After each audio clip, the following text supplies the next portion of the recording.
What's up guys, Mickle here, and I just came across some brand new news that could show that the SEC is currently gearing up to call Ethereum an unregistered security.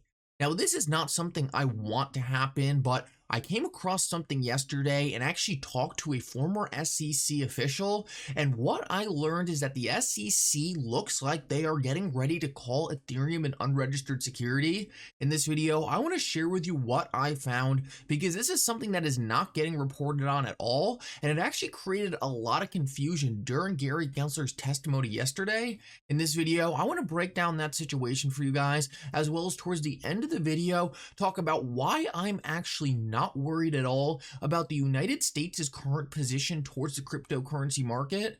There are a lot of people getting very worried that the US is going to ban cryptocurrencies and we are going to fall behind and lose this innovation to another country. I want to share with you towards the end of the video why I'm actually not that worried about this, and I actually saw some events take place over the last couple days that are actually making me extremely bullish that the United States is going to figure it out. Make sure to stick around to the end of the video to see that. I think that's something everyone here needs to see. Like always guys, make sure if you haven't already, you like this video and subscribe to my channel. It's only going to take you a couple seconds, but it's going to go such a long way in helping this channel grow. Also, if you ever need a good place to buy some XRP or the Flare token, make sure to check out my favorite exchange, Uphold, down in the description of this video. With that said though, let's jump right into it, and I hope you guys enjoy the content. So I want to start this video out and actually talk about a pretty interesting discussion going around the XRP community right now. There is a lot of talk about nodes leaving the XRP ledger right now, and I just want to talk about why I think that's the case, and I think I have to make a very important point about how the XRP ledger is set up. So what we have seen recently is some of the old retail nodes that people were running independently have started to shut down and leave the XRP ledger. A lot of people are worried about the XRPL's decentralization as more of these nodes shut down. Now I want to start off and make a very important point, and that is that right now we're not seeing a lot of new nodes come onto the XRP ledger because of the Ripple SEC case.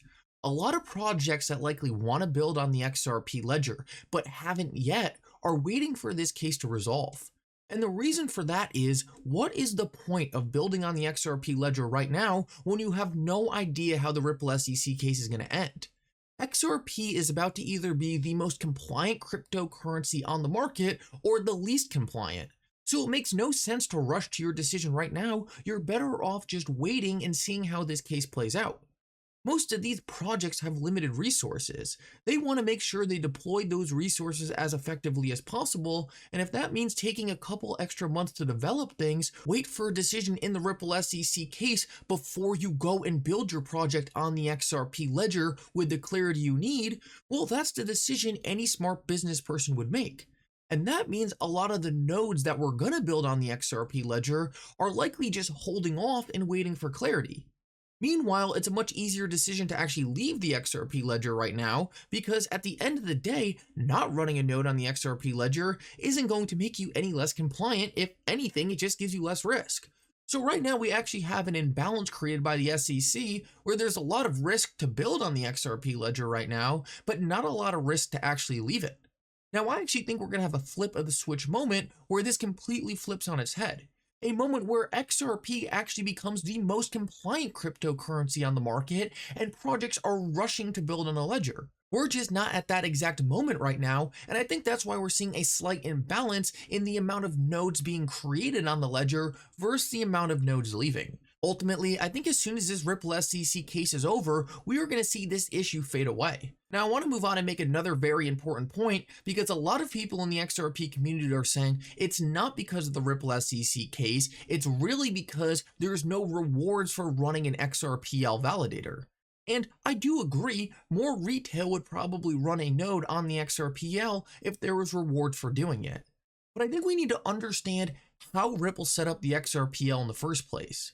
People are going to hate that I'm about to say this, but at the end of the day, When Ripple created the XRPL, yes, I know Ripple didn't create the XRPL. I'm just saying this to get the point across. When the XRPL was created, it was really created for payments. It was created for an institutional use case. Now that has changed with time as NFTs, as retail projects started building on the ledger, but originally the plan really was for the XRPL to be infrastructure for payments all around the world, and the large institutional companies building on the XRP ledger would run their own validators and nodes, not because they wanted to make a profit, but because they cared about the XRP ledger being healthy into the future because it helped their own business. Now, the SEC has stifled a lot of institutional adoption, and so has the rest of the US government. So a lot of the institutional players who want to adopt the XRPL and would likely build nodes and validators for the XRPL to help maintain its health haven't been able to properly do that. Now, once again, I think this is something that gets resolved with time. As we see more institutional adoption, as say Bank of America starts using the XRP ledger, they are going to be incentivized to build a validator. And it's so much easier for someone like Bank of America to build a validator than someone like me and you. Validators are very expensive, they take a lot of money to maintain, and at the end of the day, this is really what Ripple envisioned for how this network would run. What kind of happened is all the institutions were kind of pushed out of the picture, and retail was forced to build the validators to make up for the lack of institutions who were supposed to be doing it. At the end of the day, I don't think it's just going to be institutions. I think retail's still going to do it, but you need to understand that the SEC and the US government created these weird imbalances with the incentives to create these validators and nodes, and because of that, the free market hasn't been able to take place, and that's likely the reason we are seeing a slight decrease in the amount of validators and nodes. Ultimately, I really do think this is a short-term problem. I think once we get clarity on the XRPL, institutions, retail projects, and retail themselves are going to run nodes on the XRP ledger simply because we all care about the health of the XRPL and we all want it to be as decentralized as possible into the future. Right now, we are just at a weird stall point.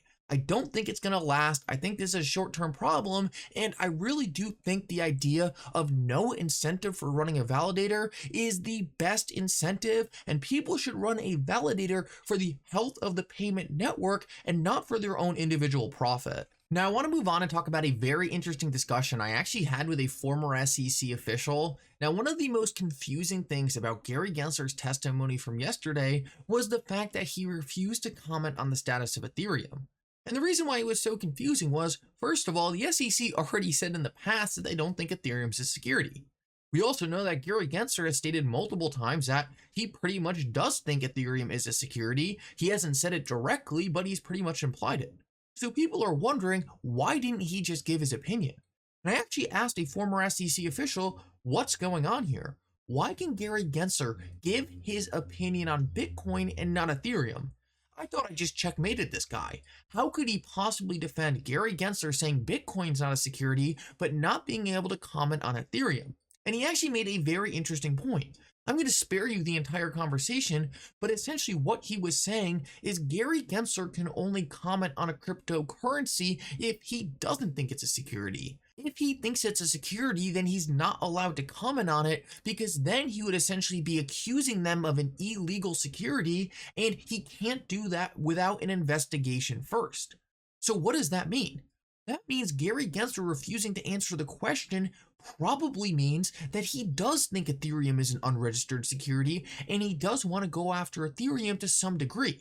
Because if he did not think that, he simply could have come out and dismissed the rumors and he could have commented on it. He could have said, no, Ethereum is not an unregistered security in my view. That would have been allowed. But what wasn't allowed was him coming out and saying, I do think Ethereum is an unregistered security, because that would essentially be him giving a determination without a proper investigation. Now, you might think that's dumb. It's not my determination, it is the SEC's. And I actually asked Mark if this was the right logic. I said, hey Mark, is him not commenting essentially him saying, I think Ethereum is an unregistered security? And Mark said, yes, that is a fair way of reading into it.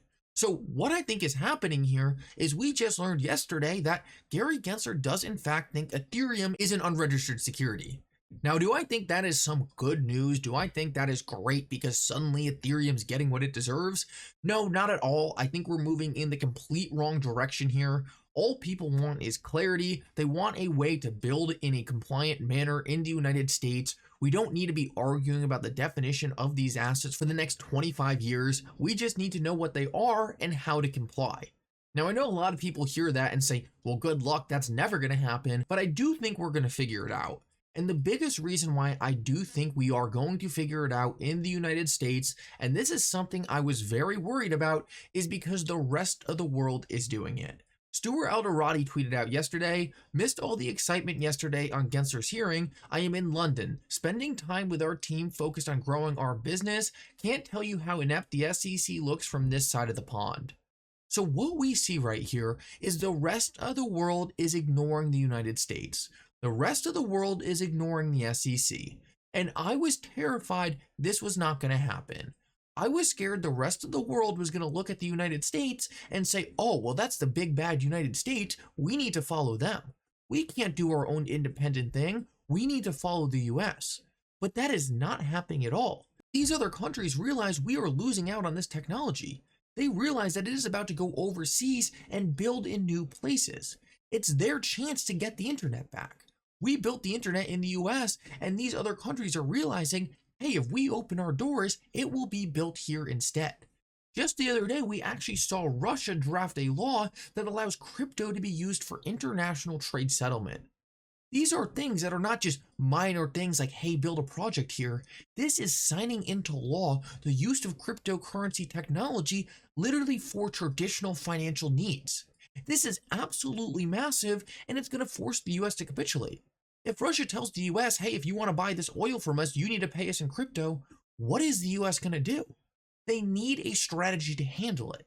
They need a strategy in order to keep the adoption in the US. And even if we have some corrupt politicians now trying to stifle the innovation, eventually they're going to be out of office. They're going to be out of a position, and it is going to be a necessity for the United States to figure it out. I would be much more worried if we saw the rest of the world locking arms with the United States and saying, you know what, we need to ban this technology. But that is not what we are seeing. We are seeing the exact opposite. And ultimately, this is the best thing that could happen because it's going to force the US's hand to put them in line and get their act together in regulating this industry. Anyway, guys, thank you so much for coming. I hope you enjoyed this update. If you did, make sure to like and subscribe. It really does mean so much. And for now, Mickle out.